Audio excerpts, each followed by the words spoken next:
অনেকেই কইছে আমি কিছু কই নাই, এখন একটু কই আর কি। সার্জিসের কথাবার্তা শুনে আমি শিওর ওয়াকারের সাথে ওরা একটা গুটু হয়েছে। সার্জিসের একটা কথা কই তোমারে ছোট ভাই মনে কইরা, আমাদের টাইমে এরশাদের বিরুদ্ধে আন্দোলন করতেছি, তখন ডাকসুর জিএস ছিল জিয়াউদ্দিন বাবলু, দারুণ বক্তৃতা দিত, বাসদ ছাত্রলীগ করছিল, খুব স্মার্ট পোলা ছিল, তোমার মতোই বক্তৃতা দিত, সুন্দর করে কথা কইতো আর কি। এরশাদের সাথে হাত মিলাইল, মন্ত্রী হইল এরশাদের, মারা গেছে বেচারা, কিন্তু তার পলিটিক্যাল ক্যারিয়ার শেষ। ক্ষমতার সাথে কম্প্রোমাইজ করলে রাজনীতি থাকে না, রাজনীতি হইতেছে ক্ষমতার সাথে টক্কর দেওয়া। বাংলাদেশে খালেদা জিয়ার যে ইমেজ এটা হয়েছে তার প্রিন্সিপালড পজিশনের জন্য, হাসিনার যে খাইস্টা ইমেজ তা কম্প্রোমাইজের জন্য।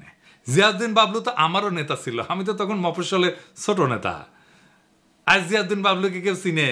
ওই সময়ের কত নেতা আছে না, কত নেতা ছিল, তো আমার যেটুকু পরিচিতি হয়েছে সেটুকু পরিচিতিও তো তাদের নাই। অথচ আমি তো তখন মফস্বলে কর্মী ছিলাম, তাই না? রাজনীতি একটা অনেক লম্বা পথ, এইখানে এই বয়সে কম্প্রোমাইজ করে ফেললে হয়তো এমপি হবা দুই একবার, তারও বেশি হইতে পারো, মন্ত্রীও হয়তো হবা, তারপর জিয়াউদ্দিন বাবলু হয়ে যাবে।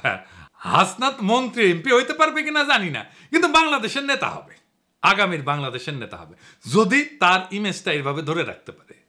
মার্চ ফর গাজায় হাসনাত যে মিছিল করিচ্ছেন না, ওর পাশের জায়গাটা তো তোমার হইতে পারতো সার্জিস, হয় নাই? ওই জায়গাটা রাজনীতির। আর ওয়াকার আনন্দ প্রভুপাদের সাথে যে কোনো কথাবার্তার নেগোসিয়েশন সব প্রাসাদ ষড়যন্ত্র।